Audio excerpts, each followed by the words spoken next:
Hello and welcome to M&M Reviews. My name is Margarita, but you can call me Rita. And my name is Miraj, but you can call me Miraj. And today we're reviewing Falcon and the Winter Soldier, Episode 5. Episode 5. Just finished watching it. And yeah. What did you think, Rita? I thought it was very disjointed, and I feel it's very hard for me to really review the episode because it really felt like a collection of scenes. It felt like they have way too many storylines in the show, so it felt like they wanted to kind of wrap up some of them. And just to keep all the balls in the air just requires so much effort for them, I feel. I agree with that. I think, because among, we have Sam, and we have Bucky, and we have Simo. We have Sharon the Power. Sharon the Power. Wait, we'll get to that. We have John Walker, we have Carly, and now suddenly they add these scenes with George and Pierre, the bad guy, and Sharon. And Isaiah. Isaiah, and kind of Sarah, and John Walker's partner's family. So it was just a lot. Yeah. And all of those were not just there, all of those people were just not there to fill out the plot of the kind of the overarching plot or fill out the story of some other character. It was all they were trying to complete their versions of the story also, if that makes sense. Yeah. It just, I don't know, there was a lot of scenes in this episode that were really emotional. So it was just a very emotional episode, which is not bad, but it was kind of emotional in this confusing way for me. Because, for example, watching Lamar's family being really sad that Lamar died, it was okay, so this motivates John Walker more? Yeah. But do we need that? No, we don't. He's lost it, and he lost Lamar, and he lost his Captain America title. What is the marginal impact of Lamar's family being sad? You could say it's significant, but it's just in the whole scope of him losing his partner and losing his title and losing his occupation. It's why do we need more of this emotional heaviness? Shit, man, he even lost his benefits. Yeah. Kind of rough going. Yeah, exactly. Don't kill people in the street, I guess. I guess, yeah. I don't think they actually treat military people like that. I think it's okay for American military to kill people in the street. I'm pretty sure more or less. I think, so that was a bit off. But no, I mean, for me, one part about this episode that kind of felt off is that it didn't feel like a second to last episode, if that makes sense. So it felt like a third to last episode because they're setting up for this thing. They're setting up for the second half of the season, right? So this feels like it should have been the third to last episode. Yeah. And now it being the second to last episode, so you're just kind of you're okay, you're giving me all this emotional content and you're trying to wrap up all the stories that I didn't really care about in the first place. And now we're just one episode left, and I just feel a bit confused about what to expect from the last episode, and I feel confused about the relationship between the previous episode 4, episode 5, and episode 6. Do you see what I mean? Totally. Yeah. And the boat thing was also so weird because I guess maybe it was fun. It was fun. I liked it. There was nothing about the episode I didn't like, but here was so they're fixing the boat. So the idea is that Sam and Bucky, they can kind of get along, they don't hate each other. Was that the main message? Was the idea that he's making remedy to his family poor big way? He's finally. I don't know. It just seemed so trivial because also Sarah, she just keep constantly being oh, I don't need you here, and I don't. It's just. Yeah. It just felt so. What was the point? Was it just to show that he has a home? I don't know. Is that the question we have? I don't know. I just didn't get what the point of the scenes was. I guess that's the thing is I felt I consumed a lot of storyline and a lot of emotional content, but I don't really get how I've moved forward because ultimately at the end of the episode, they are gonna fight Carly. Yeah. And that's kind of where they were in the previous episode. I mean, I guess Sam is taking on the shield, but it's not like his relationship or his attitude towards Carly has changed. Is that he's more willing to fight with the shield, but I still don't get what he's gonna do, because he thought Carly needed to be de-radicalized. And there was no discussion really of that in this episode. That's a good point. No, so I think like what we're kind of getting at here is that there are certain like moments, certain scenes in this episode that are really like good and like useful, such as like him training, right? With the shield and like embracing the role of Captain America, his discussion with Bucky, you know, him also helping Bucky out what it means to really make a menace. Those are examples of like these emotional scenes where it's like really good. But then the other scenes, the kind of this like emotion-based scenes, which feels like they're trying to like really progress the story or wrap up some part of the story, but you just feel confused how it connects. Among other things, the boat reparation, you don't really see how that fits in. I guess for me also it's a bit like the Isaiah Bradley scene, which is that like I get it, but I don't. Yeah, because the message was that like the US government really did wrong to this person. I mean, wrong is like not even, you know, like really mistreated him in the worst way. That was really like completely unacceptable. And it was based on his race specifically. And he is really angry about that. Yeah. And that makes sense. Yeah, and then it's that like Sam is having the same supposed to have the same struggle. But does he? I mean, yeah, Sam exactly, he's just been, he has not at all had the same struggle. So is the point to show that, because then Isaiah is like, well, nothing's changed. If you think something's changed, you're wrong. But then Sam was like, well, I think it's changed. Like it's like it has like the most minute of setbacks in his like belief and confidence. But then it's all resolved because his sister tells him like, but you don't let this old man dictate. Yeah. Yeah, and then it's all resolved. And I think that just really highlights two problems, which is one, as we talked about, it's just like it's confusing what they're trying to communicate here in terms of the overall story. But also it really fits into this like small critique about how this episode would have been better if there were 2 episodes left after it. And there would have been 2 episodes where like Sam could explore in action whether or not, you know, he's gonna lean the Isaiah Bradley way or gonna remain the Sam way. But just feel like they can't explore that now. And given that they didn't have the time to explore it because there's 1 episode left and we know it's Marvel, so it's gonna be 40 minutes of fighting, at least 30 minutes of fighting. They just had to kind of like introduce that and then wrap it up really quick. Yeah, exactly. With this small conversation. So it was just very weird, I thought. Yeah. Yeah.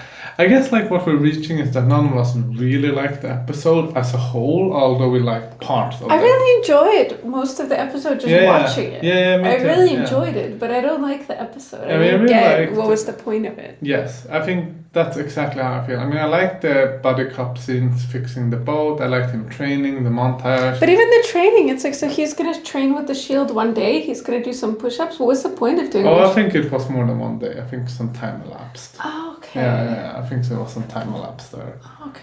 Yeah, and it's just, you know, but they could have done a better job showing. I didn't know, but I think it was important for me how much time has passed, because it was like, what's Carly been doing? Like, No, that mean, because if you think time has to have passed, because she got to New York also, right, and gathered up her followers.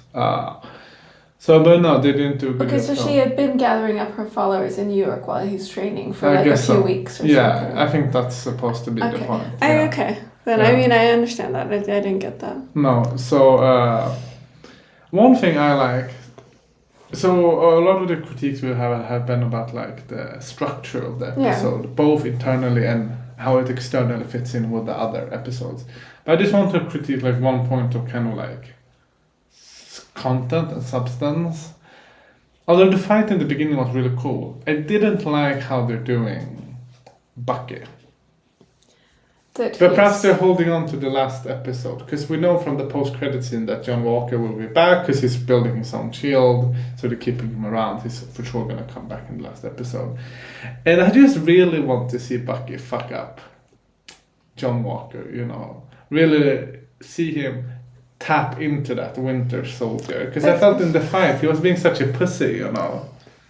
But maybe that's what they think is Bucky's redemption arc. It's a bit like with the Hulk, you know? Yes. But I think that's what's bothering me, because it's like, no one wanted that with the Hulk. Nobody wanted that with the Hulk. We all wanted to see the Hulk snap. Just one last time. One last time. And it's like, oh, they're not going to give us Bucky snapping and digging into the Winter Soldier. Because it was like, I get that John Walker is a really good soldier, and he took the serum, and perhaps the serum is even better than the serum Bucky is on. But Bucky is the Winter Soldier, you know. Yeah. I mean, he's been like resuscitated through time to go on these crazy missions, and he's pulled it off, and he was like a ghost, you know, a myth. That's how good he was. We saw him go toe to toe with Steve Rogers, although Steve Rogers beat him, but he still went toe to toe with him for a while. So I guess like the last episode, if they in the last episode do this thing where they like do something like this, Bucky, you know, he makes redemption to the Asian man, and the Asian man forgives him, and via that he can like tap into his like fighting again in this like unrestricted way, and then he beats up John Walker. That would be excellent. But if there's no him beating up John Walker, you don't want it. I don't want. Then it's gonna be poo poo. You know, I'm not gonna like what they did with Bucky. Then I feel like. Yeah. So basically, we enjoyed watching the episode while it was happening, but once it's over, you're like, what was this? Yes.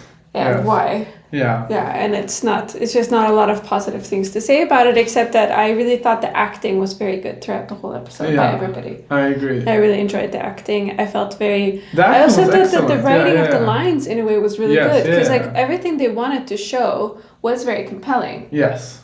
I thought everybody was doing really good. Yeah, I mean, the acting, I think that's like worth highlighting, because I think everyone acted the best I've seen them. Really good, yeah, like Sam, I didn't know he could act. I didn't know he could act that good. Bucky, Isaiah was good. John Walker's really good at acting. John Walker's so good at acting. Oh my God. So good with that guy. Yeah, I didn't know that guy was so good at acting, because we just saw him in like 22 Jump Street. Yeah, exactly. That's the only other thing we've seen him in. So you think he's kind of like dopey by association. Yeah.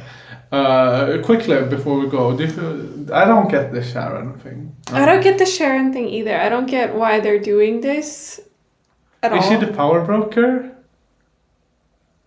I don't know. I saw some theories about it. It doesn't make sense. But it's just, because it doesn't make sense, but it's just like, I just don't get why is she there? Like, is the show missing another plot line? Yeah, exactly. They didn't need to add. Do they need more intrigue about who is acting in whose interest? Because now it's like super confusing also, right? Because it's like, I don't understand. So, she can't be the power broker, because she wouldn't lead the people to destroy her lab, right? Yeah, and also the power broker is like coming for Carly, right? Yeah.